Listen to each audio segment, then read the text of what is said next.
नमस्कार। मैं राज जानी वर्ष 2025 में आप सबका स्वागत करता हूं। इस वीडियो में हम विस्तृत जानकारी लेंगे कि वर्ष 2025 का मेष राशि के जो जातक है उनके लिए कैसा रहेगा उनकी हेल्थ के लिए, कैसा रहेगा उनकी वेल्थ के लिए, उनके फाइनेंशियल मैटर के लिए, करियर, एजुकेशन, रिलेशनशिप, इन सारे मैटर में ये साल आपके लिए कैसा रहेगा उसकी हम जानकारी इस वीडियो में लेंगे। मित्रों, इस साल 4 ग्रहों का मेजर ट्रांजिट जो है वो आपको ओवरऑल साल पे इम्पैक्ट करेगा। बाकी इफेक्ट तो सारे 9 प्लैनेट का रहेगा, बट ये जो 4 प्लैनेट है उनका थ्रू आउट ईयर इफेक्ट रहेगा। जिसमें सबसे पहले शुरुआत करें तो वो रहेंगे शनिदेव। शनिदेव 29 मार्च 2025 से अपनी कुंभ राशि में जो ट्रांजिट कर रहे थे वहाँ से उनकी राशि चेंज होके मीन में आएंगे। मीन राशि में शनिदेव की ट्रांजिट का होना मेष राशि के जातकों के लिए शनि की साढ़े साती प्रारंभ हो जाएगी।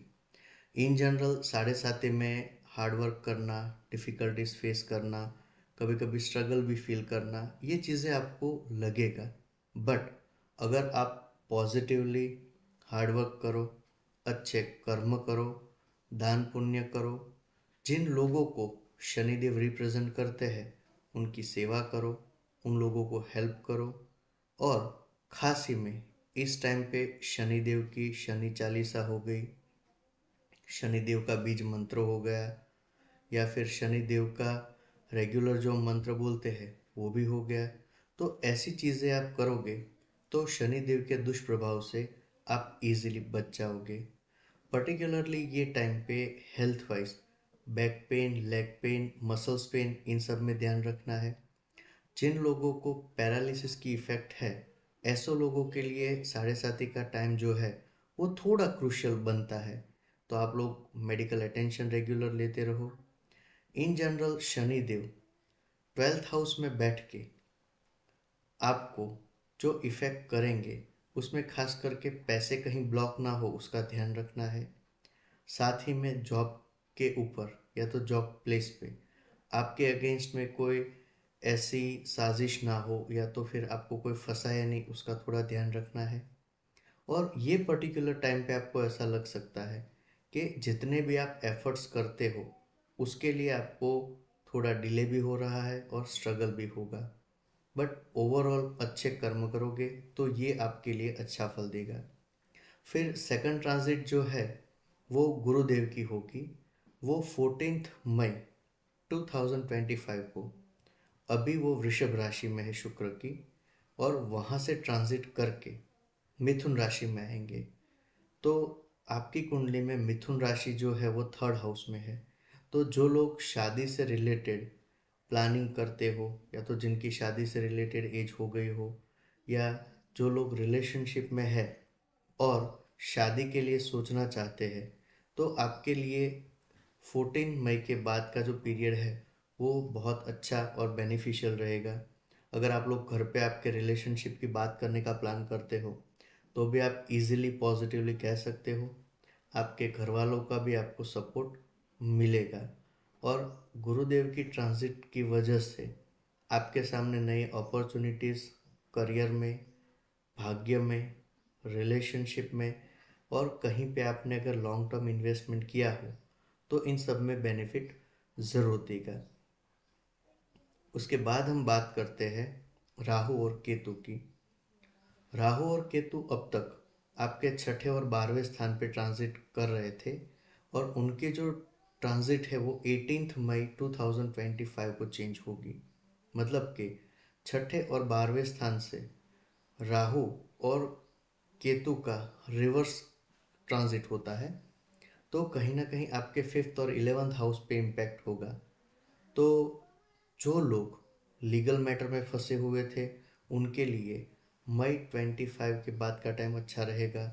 लीगल मैटर रिजॉल्व होने के लिए, या तो फिर लीगल इश्यूज में आपको बेनिफिट हो सकता है, या आपके फेवर में कोई डिसीजन आए, या तो आप म्यूचुअली उसको सॉर्ट आउट कर सकते हो। लेकिन 18 मई के बाद जो राहु केतु की ट्रांजिट होगी वो आपके 5th हाउस में और 11th हाउस पे। तो 5th हाउस में अगर ट्रांजिट हुई तो जो लोग स्टूडेंट्स हैं उनको ओवर कॉन्फिडेंस से बचना है। स्टडी से रिलेटेड आपको हार्डवर्क भी करना पड़ेगा और आप 100% एफर्ट्स करोगे बट रिजल्ट आपका कम ही आएगा। तो आपके एफर्ट्स आपको अच्छे रखने पड़ेंगे और लव, अटैचमेंट और रिलेशनशिप की वजह से आपका माइंड डाइवर्ट ना हो उसका थोड़ा ध्यान रखना पड़ेगा। आप आपके फ्रेंड्स को उधार पैसे देने लेने में थोड़ा आपको बैलेंस करना पड़ेगा, या तो फिर आपके पैसे लंबे टाइम तक ब्लॉक हो सकते हैं। तो ये इन जनरल राहु, केतु, शनि और गुरु का प्रभाव रहा। ओवरऑल अगर देखें तो आपके लिए ये साल फ्रूटफुल रहेगा। जनवरी महीने में करियर रिलेटेड टेंशन रहेगा, साथ ही में आपके फादर से रिलेटेड कोई चिंता हो या तो फिर उनसे आर्ग्यूमेंट ना हो उसका ध्यान रखना है। या तो कहीं पे आपको जॉब में अगर आप चेंज एक्सपेक्ट करते हो तो 15 फरवरी के बाद वो एक्शन लेना, उससे पहले लेना नहीं है। नंबर 2, ये टाइम में आपके फ्रेंड्स से आपको सपोर्ट भी मिल सकता है, कहीं आपके फ्रेंड्स के साथ बाहर जाने का भी आपके लिए पॉसिबल हो सकता है। तो वो आपका प्लानिंग हो तो उसको आप पॉजिटिवली अप्लाई कर सकते हो। फिर मार्च महीने में या तो अप्रैल की शुरुआत में अगर आप कहीं ट्रैवल करना चाहो, लंबा ट्रैवल करना चाहो या तो फॉरेन जाना चाहो तो भी आपके लिए ये टाइम फ्रूटफुल रहेगा। मई महीने में हेल्थ का थोड़ा ध्यान रखना है और ख़ास करके आपको हेडेक, डेंटल या तो आइज़ रिलेटेड अगर हेल्थ का प्रॉब्लम हो तो किसी अच्छे डॉक्टर को दिखा के आप उनकी एडवाइस या तो मेडिसिन को फॉलो कर सकते हैं। जून महीने में थोड़ा फाइनेंशियल टेंशन रहेगा। जुलाई महीने में भाई बहन से रिलेटेड कोई आपको खर्चा करना पड़े या तो उनसे दूर जाना पड़े या तो वो लोग कहीं ट्रैवल करने जाए और उनका खर्चा आपको करना पड़े, वो भी आपके लिए पॉसिबल हो सकता है। जुलाई महीने में मदर की हेल्थ रिलेटेड ध्यान रखना है और व्हीकल चलाने में पॉजिटिवली ध्यान रखना है। अगस्त महीने में आप चाइल्ड रिलेटेड जो भी आपका कंसर्न है उसको पॉजिटिवली या तो डिप्लोमेटिकली डील करना। ये पर्टिकुलर टाइम पे आपके बच्चों के ऊपर आपको गुस्सा भी नहीं करना है या तो फिर उनको हर्ट हो या तो उनकी फीलिंग हर्ट हो, ऐसा कोई काम नहीं करना है। ये टाइम पे रिलेशनशिप में आपके साथ चीटिंग ना हो उसके लिए थोड़ा ध्यान रखना है। फिर सितंबर महीना ओवरऑल आपके लिए ठीक रहेगा। अक्टूबर महीने में स्टमक रिलेटेड हेल्थ का ध्यान रखना है और आपके पार्टनर के साथ आपको प्रॉब्लम ना हो उसका ध्यान रखना है। नवंबर और दिसंबर आपके लिए स्पिरिचुअल एनलाइटमेंट के लिए भी अच्छा टाइम है। अगर आप ट्रैवल करना चाहो तो भी कर सकते हो।